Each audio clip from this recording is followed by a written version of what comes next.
Яг 800 тий. 5 минут нэг. За орой минь тэгээд баасан гарагт харбины гэрээнээс нээлттэй сонсгол иргэдийн мэд хэрхэн хүрээнд сонсгол хийя гэдэг Дарцлан намын гишүүн Ганбат Баярмаа нарын гишүүд болон бусад гишүүд ингээ оролцоод сонсгол явуулъя гэдэг. Энд чинь бараг жил хэрдээ дамж байгаа асуудал та. Тэгээд ингээд сонсгол явуулъя гэсэн. Эхнийх сонсгол явуулъя гэж явахт нь хэн 0 эрдэнэ эсэргүүцэд зогсоосон.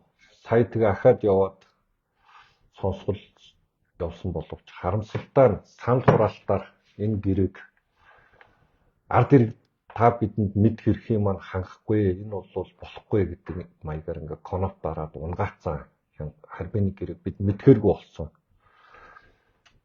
Үндэслэл нь үнэн инээдэмтэй мангар юм ярьж байгаа. Юу ихэр харбины гэрээг монголчууд мэдчихээр хятадууд нүүрс авахгүй юм гинэ. Ийм орк эсрэг мангар юм ярьсан ингээд харбины гэрээг биднийг мэдүүлэхийг хүссэнгүй. Зүгээр яг өөрөө мэдж байгаа юмныхаа хүрээнд ярихад энэ 5-7 бет томилогдсон шүү дээ. 2 жилийн өмнө бүр их төлөөлөгчөөр Ганбат гэж хүн томилогдоод 2-3 удаа хятадын талдаа хилцээр гэрээгээд тэгээ хятадууд 5% хөнгөлтөөр бол нүүрсэж авч болох юм байна гэж. Зах зээл дээрээс ханшнаас 5% хөнгөлтөөр нүүрсэж авъя гэж. Ингэж явж исэн гэрээ өнөөдөр яг хэдэн төгрөгөөр нүүрсний ам дээрээс нь авах гээд байгаа гэдэг чинь өөрөө $65, $60 гэж янз бүр яригадаад байна л та. Уурхай ам дээрээс нь 1 тонн. Гэхдээ чинь яг тэр өндөр кокчуулсан нүүрсийн тухай яриад байгаа шүү. Зүгээр нэг нүүрсийн тухай биш. Тэгээ энэ ямар учиртай гэрээ юм бэ? Яагаад ийм гэрээ хийхээр болох вэ гэхээр нөгөө нэг танк орж ирнэ гэж айлгадаг үлгэрийнхаа үр дүнд яасан бэ гэхээр энэ Халтмаагийн Баттулга гэдэг лөө өрчин чинь мухар төмөр зам тавьсан шүү дээ. Бас нөгөө нэг нууцын зэрэгт оруулж агаад зарим гэрээнүүд нь ил болсон буцаагаад зандан шатрын засгийн газар ил болгож буцаагаад далд хийцэн гэрээд. Тэнд тийм ээ дор хаяж 13 их 80 төгрөгийн хулгай дээрм тэнд явсан. Зүгээр багаар бодоход тэр үед нууцлалтай байсан учраас бид нар мэдээллийн олигт авч чадаагүй. Тэгээ дараа нь ил болсон юмнууд ингээ харахад нүүрсний ам дээрээс $72-оор ухаан ам дээрээс $72-оор гэрээ хийж тэд авч ирсэн. Хятадын зах зээл дээр буюу дэлхийн зах зээл дээр нүүрс яг тэр үед дээдл нь $350 болсон. Тэгэхэд нүүрсний ам дээрээс $72-оор гэрээ хийсэн байсан. Тэгээд цаашаа $150 хүртэл нүүрс унсан. Тэгтэл 2 дахин ашигтай юм гэрээг хийсэн. Санаж байгаа бол хүмүүс тэр төмөр замын гэрээг хийсний дараа машинууд тонны хэдэн $1000 ч лээ ингээд ачдаг болсон байна гэж тээврийн зардал нэмэгдсэн амар ашигтай бизнес болчихдогоо бүгд тийшээ хошуураад явсан тийм ээ. Тэгээ яг энэ мухар төмөр замыг хийчихэд дараа нь одоо энэ харбины гэрээ чинь тэрийг холбох терминал олсууд хятадуудаар бариулах гэж байгаа. 100% хятадуудаар бариулах гэж байгаа. Хятадын компани орж иж барих гэж байна. 25 км тэр терминалыг бариулахын тулд анхнаасаа нарийн царигтаа төмөр зам явуулсан бол ийм асуудал болохгүйсэн. Гэтэл одоо 25 км терминал барихын тулд $20 тэрбум өндөр коксжуулсан нүүрсийг хятад өгөхөр болсон. Энэ хятад компаниуд авахар болсон. Нөгөө нэг Бортегмэг ямар юм ухаан удаг мудаг гэдэгээс чинь илүүтэй яг өндөр коксжуулсан нүүрсийг $20 тэрбум нүүрс авахар болсон.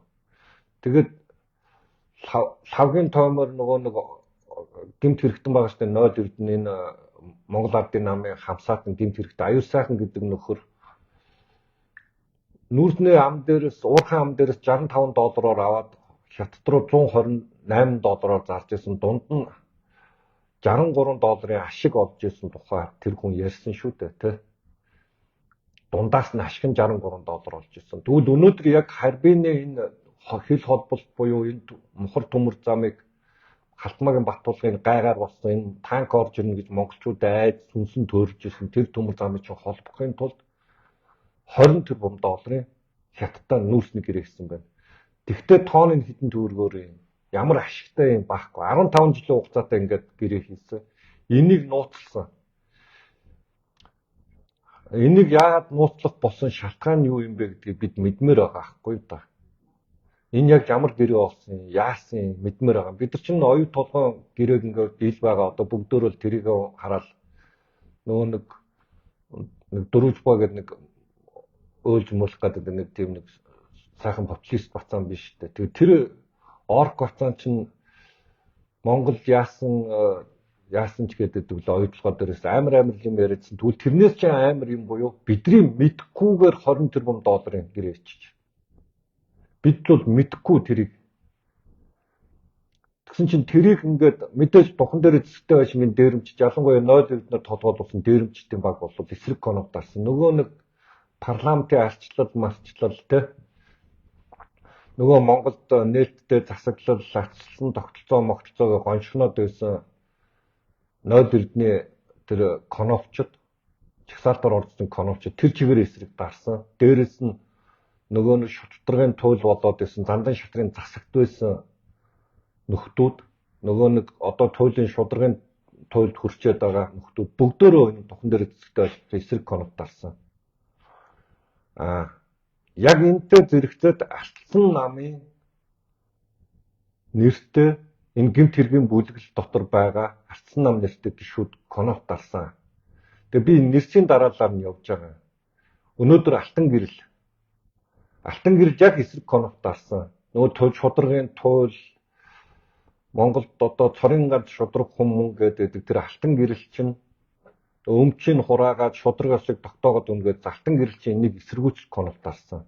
Харин нэг гэрээг иргэдэн мэдхийг хүсэж байгаа энэ гэрээг хяналтын сонсгод хийгээд бид мэдээлэлтэй болох байсан энэ гэрээг хамгаалж энэ гэрээг ард иргэдэд сонсохгүй тулд ард иргэдийнхээ мэрэгдэх эрхийг хааж олон нийтийн мэдэх эрхийг хааж эсрэг конов дарсан. Бидрийг мэдүүлэхгүй тулд конов дарсан гэсэн үг. Тэгэд олон хүмүүс эргээд парламент руу ороод эсвэл эргээд энэ парламентын сошиал дээр явж байгаа тэр мэдээнүүдийг эргээд үзээ. 5 дахь өдөр орсон мэдээ энэ юу санал хураалга. 5 дахь өдөр болсон өдөөс хойш болсон санал хураалгаар алтсан намын гишүүд эсрэг конов дарж энэ иргэдийнхээ мэдэх эрхийг хаасан. Энэ бол алтсан намын үзэл санааны эсрэг гэмт хэрэг. Үзэл баримтлалын маань эсрэг алтсан нам байх боломжгүй. Алтсан нам чинь аль болох нээлттэй аль болох иргэдэд мэдээлэлээр хангахыг хүсдэг нам байтал ингээ хаасан. Яагаад алтан гэрэл эсрэг конов дарсан бэ гэж. Нөгөө нэг шударгын туйл хүн чинь яндаж басшгүй баядахта яасан баян орон байдэргээд нөгөө нэг өөлгнаад уйлаад дуулаад гоншгоноод уянгаа хайл хийгээдсэн. Нөгөө гэва тэгшээ хин ч үлээ энэ баялгаа хамгаалаад амиа өгсөн эдэргээд гоё уянгаа хайл явуулаадсан тэр нөхөр чинь яг цагаа болсон чинь Монгол улсын эрх ашигын эсрэг конов дарсан. Бодит нөхцөл байдлын юм болсон. Яагаад алтан гэрэл конов дарах болов? Тэгэд НТВ-гээр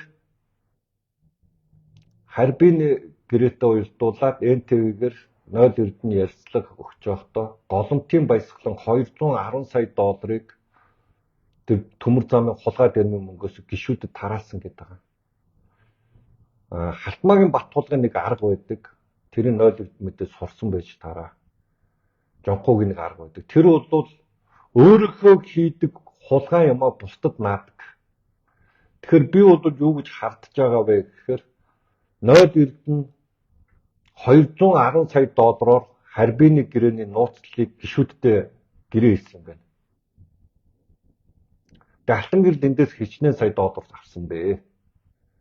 Хууль зүйн сайд Батөмрийн энх хоёрын байсан одоо хэрэглэх газрын дарга болсон Монгол Улсын сайд Батөмрийн энх хоёрын яриан дотор тэр нэг патриотын асуудал яригдсан. Нууцын зэрэгтэй болохоор цаашаа ярьж болохгүй юм гэдсэн. Тэр хил дагуу газар бол тусан асуудал яригдсан. Энэ нууцын зэрэгтэй болохоор цааш нь ярьж болохгүй юм гэд бас нэг нэг их 80 орчим төгрөг дундаас нь хулгай дээрэм хийсэн тухай ярианууд алтан гэрэлтэй холбогдоод ингээд дууссан. Энэ ингээд гэмт хэрэг яриад зогсдог баймааргүй байна. Энэ хууль хяналтын байгууллагынхаа энэ гэмт хэрэгтэнгүүдээр нэрсийг оруулж ирж татдаг баймаар байна. Инх хамгааллын ерөнхий прокурортой баймаар байна. Жаргал сайхан прокурор хулгайч нарынхаа нэрсийг авчирч тэндээс шудраг авчиг тогтоо оруулж ир.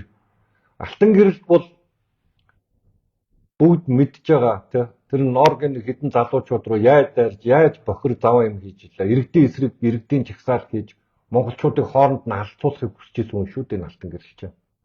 Оросын шоронд очоод Оросын шоронд сонирхоо монголчуудаа шоронд хийх хүс сонирхолтой явж исэн хүн энэ хүн. Тэгээ ийм хулгайч 0 эрдний карманд орсон иймэрхүү хулгайч нар эсрэг коннотаас дандаа манай нам дотор байгаа Монгол ардын намтаа 0 эрдний засгийн газарт байсан ихэнх сайд нар нь эсрэг коннот дарсан. Түүнийг дагалдаж явдаг жагсаалтаар орсон гишүүд эсрэг коннот дарсан. 10 гаруй гишүүд эсрэг коннот дарсан. Би өнөөдөр алтан гэрэлийг ярьж байгаа. Тэгээ маргааш үргэлжлүүлээд ярина. Алтан гэрэл бол 0 эрдэнэтэй хамсаатан болсон учраас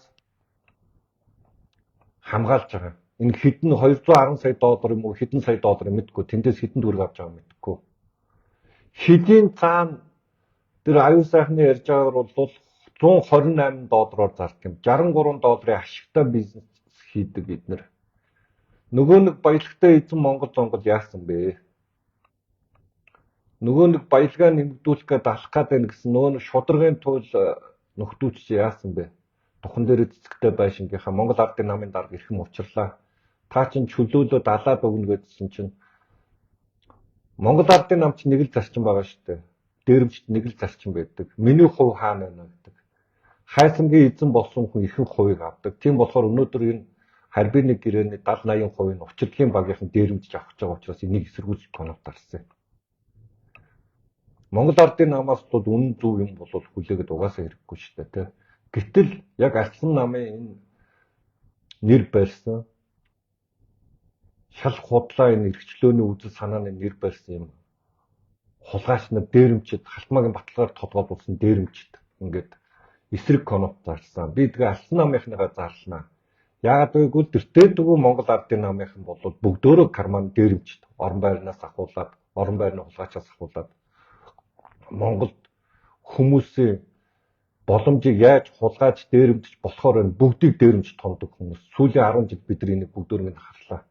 Монголд 16 оноос өмнө хизээ 44 их 80 хэдэн тэрбумын хулгай байсан юм бэ. Тэгээ өнөөдөр бол яг бодит энэ хулгайч ингээ хэдэн их 80-аар хулгайлагддаг байсан болоо одоо доллар руу орсон байна. 20 тэрбум долларыг хятадын талдаа гэрээсэн болоод яг энэтэй даблдах мөнгийг Халтмаагийн Бат тулгын амин хайртай дүү 0 эрдэнэ манай нам дотор байгаа Халтмаагийн тавил манай ган төмрөөр толгойлуулсан, туваанаар толгойлуулсан хулгайч нар хүрцэн засагт нь байж хата. Өөрөөр хэлбэл дотоодын нэг бүтээгдэхүүн 27 тэрбум төгрөг. Монголын улсын төсөв нэг 10 гаруй тэрбум доллар байдаг. 10 гаруй тэрбум доллар байдаг. Монголын төсөв, улсын төсөв. Тэрнээс 2 дахин их мөнгийг энэ бүлэглэлүүд Халтмаагийн Бат тулгын доор байдаг 0 эрдэнээр тодгойлуулсан Монгол ардын нам дотор угаасаа бүгд хулгайч нар л да манайхаа. Нөгөө талд нь Арслан нам дотор энэ хулгай дээрэм ингэж орж ирсэн. Энэ мөнгө саяны тэр хэрүүл хараад болоод байгаа тэр зарцаа марцаа элдвлөө юмны чинь санхүүжилт нь эндээс орсон. Тэг яагаад сонсыг иргэдийнхаа тэр мэд хэрхийг хаагаад байгаа юм бэ? Тэгээ би энэ дэр өдөр болгон өглөө нь би нэрийн зарлаж юм бичнэ оройн лайв хийнэ. Арслан намын гишүүдийг цолно. Яг байгаа бодит байдлыг бүгдөө харцгаая. Үнэхээр Арслан нам зарчимтай нээлттэй цэгцтэй бай гэж байгаа бол идрээсээ салаа, гэмт хэрэгтэнгүүдээсээ сал. Энэ гэмт хэрэгтэнгүүд ахгүй да. Энийг өөртөө ил тод болгож өгөөд тэр хууль хяналтын байгууллагаар нь шалгуулаа. Маш олон гишүүд нөө шударгын туйл болоод манай нам дотор юм яриад идэг гишүүд нэлээд хідэн гишүүд эсрэг коннот зарсан. Тэдний нэг хамгийн эхлээд алтан гэрэл үсгийн дараалалаар нь би явж байгаа учраас алтан гэрэл эхэлж байгаа. Тэгээ маргааш араараас үргэлжлэнэ. Алтан гэрэл бол яалтчгүй хиний 0 эрдний гал хамгаалагч хийжсэн.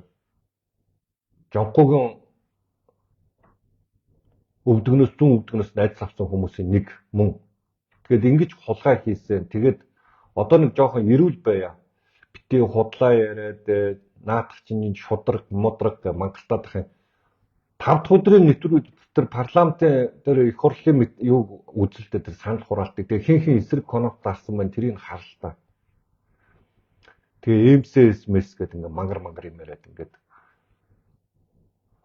надад тэр МСС мэс чи ямар ч хамаагүй мангалтаад байдгийн тэгээд ийм юмнууд чи ил болоод байна. Энийг одоо олж хараа. Бодтой байгаа зүйлээ одоо ингээ олж хараад нөгөө нэг шударгын туйл цуснаж яриад монголчуудыг хятад эзлэх гэдэг нь үлээ юу гэдэг нэг Монголын баялагийг хятад авах гэж байна гэдэг үлээ нөгөө босдог хөгдөг монголчууд яасан бэ нөгөө нэг цээжид дэлдэд их орон ард түмэн баялгаа авъя ард түмнийхээ баялагийг авъя мавъя гэд галзуу юм яриад байдаг нөгөө буруу зүрх намынхан тэр яасан бэ энэ харбины гэрээг ил болгох хэрэгтэй иргэд эндээс мэдэх хэрэгээ хангах хэрэгтэй хууль хяналтын байгууллагын гэмт хэрэгтэнгүүдийнхаа юу хийснийг харж иж эндээс бид мэдээлэлтэй байна бид нар дараа нь хууль хяналтын байгууллагыг шахахад ямар нэг юм ингээд нэг хавц үзүүлчихэд ингээд далд хийчдэг дараа нь тэгээд тэр нь үнэн худал мэддэхгүй явдаг ийм баймиргүй байна хамгийн сайн юм чинь нээлттэй сонсголыг чинь хяналтын сонсголыг чинь хамгийн сайн юм бид нар төмөр замын хулгай дээрмийг сайн мэдж авсан нүүрсний хулгай дээрмийг сайн мэдж авсан тийм ээ одоо тэр хүмүүсээс бид нар хариуцлага нэхэд явж байгаа байхгүй юу хууль хяналтын байгууллага нь тэрийг шалгаачаа гэж явж байгаа. Офтек гэрээнүүдийг хэний үед хэдэн гэрээ хийсэн бэ гэдгийг бид мэдчихэж байгаа. 0 эрдний үзэсгэлэн газар үед голомтын офтек гэрээ, бодио офтек гэрээний чинь 5 нь хийгдсэн байсан тийм. Хэрэглэх газрын дарга багт нь 2 нь хийгдсэн байсан. Тэгээ эндээс бол хаашаас зайлахгүй. Тэгээ 0 эрдэн чинь тэр үндэсний аюулгүй байдлын зөвлөл дээр ярьж байгаад амиах батлагтайгаар нийлж байгаа гэрээсэн тухайга ярьсан тийм. Одоо энэ бүх зүйлүүдээ ил болгох ёстой. Бид энэ харбины гэрээг мэдэх хэрэгтэй. Тэгээ эсрэг дарсан алтан намын гишүүдийг өдөр болгон хэлнэ. Өнөөдөр бол энэ алтан гэрэл бол яахаарахгүй Монгол ардын намын 0 эрдний хамсаатан хармааны хулгайч болсон Жонхгүйн зүүн өвдгнөөс айдас авсан хулгайч аа. Тэг өдөр болгон бодит байгаа бүх юм мэдээллийг чинь гаргаж тавина. Бити одоо шударгын дүр тоглоо. Бити миний энэ эрхчлөөнд хайртай хүмүүсийн үзэл санааг нулимод одоо болно. Одоо энэ гэмт хэрэгтэнгүүдээс салах хэрэгтэй. Алтан намын дараа завхирлээ. Одоо энэ үзэл санаанаас эсрэг ингээд гэмт хэрэг хийсэн хүмүүсээс салж энэ хууль хяналтын байгууллагуудад нь ажлын хийгдэх боломж нэ. Энэ харбины гэрээг сонсох иргэдээ бид нар өөрсдөө тэр мэдээлэл авах мэдх эрхийнхээ өрөөнд бүгдөө мэдмээр байна. Тийм болохоор иргэдээ сайхан шеэрлээ түгээгээд энэ харбины гэрээний ард ямар амар хулгай дээрэн байгааг бүгдөө харъя. Энэ хэний хулгайч тэр аюул сайхан хулгайч шүү дээ. Тэр чинь гэмт хэрэгтэн тэр чинь аюул сайн мэдж байгаа байхгүй юу? 65-аар хийгээд хөлийн цаана бол дахиад тэрнээс илүү 68 юуны илүү олдог, ашиг олдог. $65 тонноос цаалшаа гарахаар 128 гэж 63 долларын тэ ашиг олдог. Өөрөөр хэлбэл 2 дахин мөнгө олдог. Энэ хулгайч чинь тэр аюул сайхан ч өөрөө хийдсэн болохоор тэр хулгайг сайн мэдж яриад байгаа байхгүй да.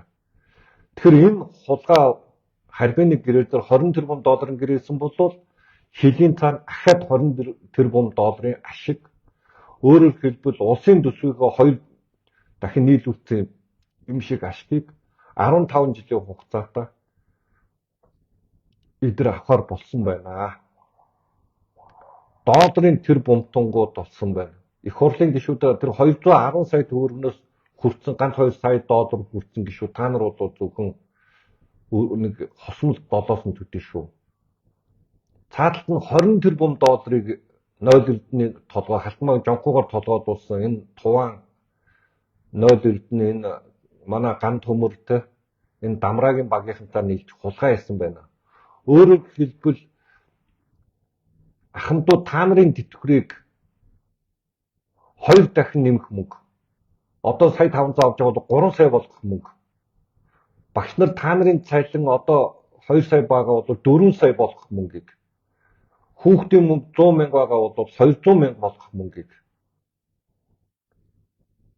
Тэ. Энэ хууль хяналтын байгууллагууд та нарын цалин 2 дахин болох мөнгийг хулгай хийсэн байна. Тэгээ тийм учраас сонсохгүй байгаа даа. Иргэдийн мэд хэрхийг хангахыг хүсэхгүй байгаа. Тэгээ тайлбар нь үнэн мунхаг. Энэ гэрээг харбины гэрээг үзчихээр хятад нүүрс авах болох юм гинэ. 2014 онд Монгол Улсын ерөнхийлөгч Алтмаагийн захиагийн элбэгт оржин Ши Жинпин хоёр чинь гэрээ хийгээд тэрнээс ч хойш танк орж ирнэ гэж үлгэр домог зохиогоод 10 жил гацаачаад байхад хятад нүүрс аваад байсан байж харбины гэрээний мэдээллийг авчихаар хятад нүүрс авах болох юм гинэ. Бид доромжлоод байгаа монголчуудыг. Өндөр коксчулсан нүүрс авах байгаа болохоос биш манайхаас станцын нүүрс авахгүйг хөөе. Туана. Одоо энэ дамжны уул уурхайн сайд байгаа орко. Одоо энэ ерөнхий сайд байгаа учрлаа. Болоо одоо бити доромжил. Та нар чинь шударгын туйл гэдээ өөрсдөө нэрлэжсэн биттэй. Тэгээ нэг ийм муухай хулгайц төхөөтэй хүмүүс ингээд энэ духан дээр эцэгтэй байшингийн дээрэмчтэй манай алсан намд орсон энэ хулгайц төхөөтэй хүмүүс энэ духан дээр эцэгтэй байшингийн дээрэмчтэй нийлж ингэж хорлж байна монголчууд та биднийг мэд хэрхий маань хаацсан байна. Бидний энэ ч туулын энэ нянгарын нэг юм мунхаг яриатай хэрүүл хийж явах хаагуур цаагуур чинь харбины гэрээг бидний мэд хэрхийг хаацсан. Цаана хэдэн тэрбум долларын хулгай дээрэм явж байна. Тэрийг мэдмээр байна. Одоо иргэдээ энэ дээр дуурцгаая нэгтцгээе. Бид энийг сонсч мэдэх хэрэгтэй. Нөгөө баялагтай эзэн Монгол баялаг маялгаа хуваа ямар юм гэдэг лээ.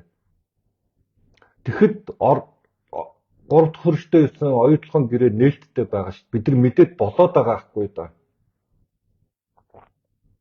Энэ ямар учиртай гэрээ юм бэ гэдгийг мэдээд болоод байгаа хгүй да.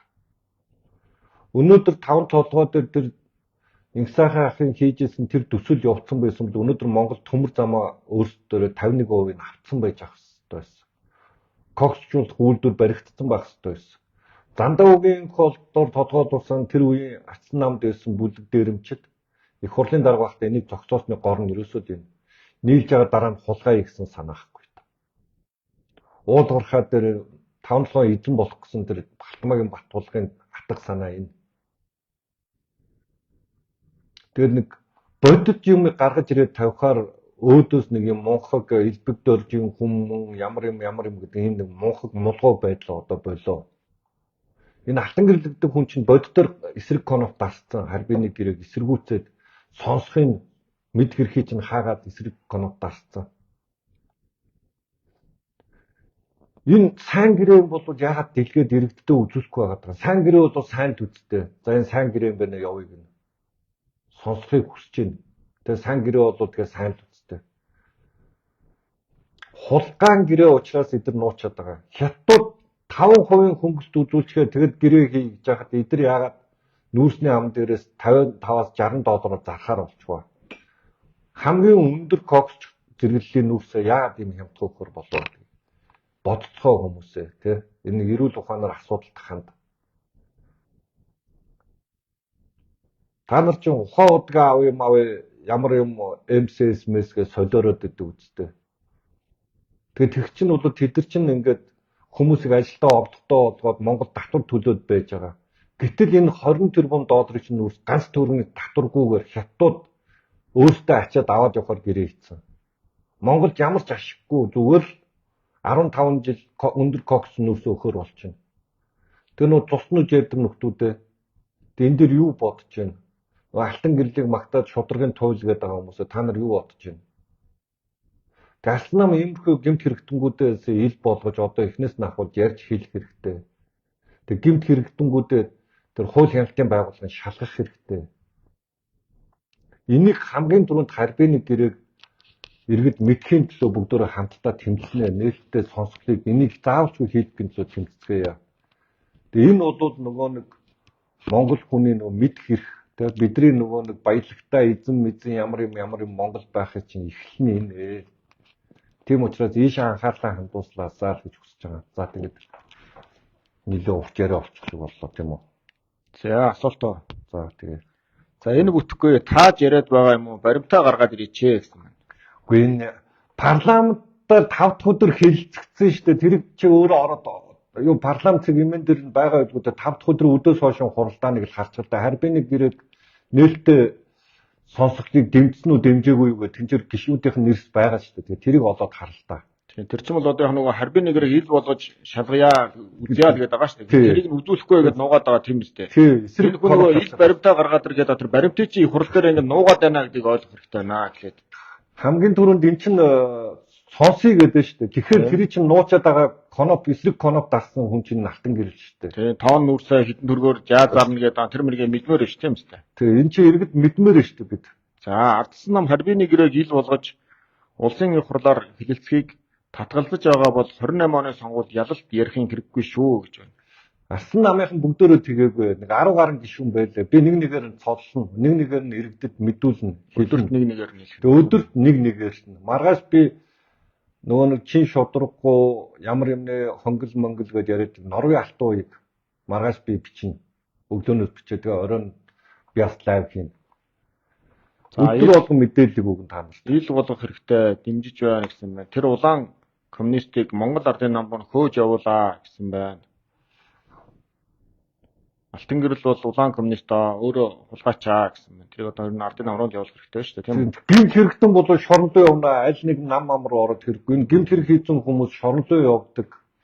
Хариуцлага хүлээдэг. Тэр шорондоогоо явдаг байх хэрэгтэй.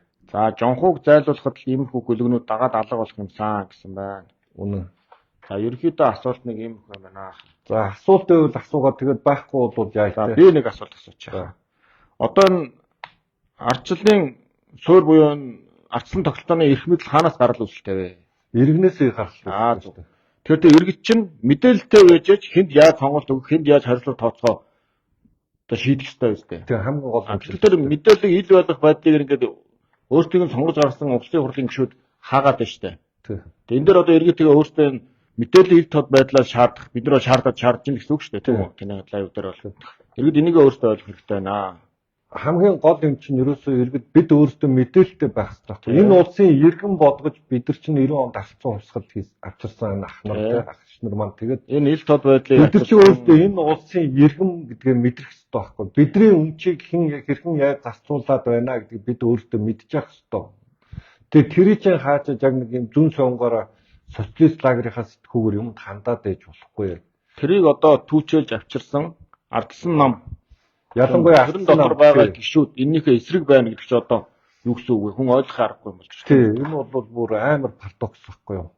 Нэг талдаа нэг шудрагаас арчлал ярингуудаа нөгөө гараараа ингээд энэ Монгол Ардын намын дээрэмчтэй нийлээд иргэдийнхаа боломжийг хулгайлаад идэг. Ийм мангар парадокстой байж болохгүй байхгүй. Иргэдээс өөрсдийнх нь өмчийг нууж ин гэсэн үг хэлдэг. За тийм байна. За ингээд өнөөдрийн лайв өндөрлөө. Тэгээд шеэрлээ түгээгээд өгөөрэй. Шеэрлээ түгээгээд өрөөрэй. Манайхаа мэдээлэл те. Ер нь санал бодлоо сайхан хуваалцаж байгаарай. Маргаашийн лайв. Маргааш яг энэ тогтмол цагтаа 20 цагаас яг өдөр болгон лайв хийнэ. Өдөр болгон нэг ардсан нам нэг гишүүний нэрийг гаргаж ил бичиж өдөр нь бичиж оройн өдөр болгон лайв хийнэ. Тэгээд манайхан шеэрлээ түгээгээд өгөөрэй. Өдөр болгон 20 цагаас уулзцааж яа. За баярлалаа.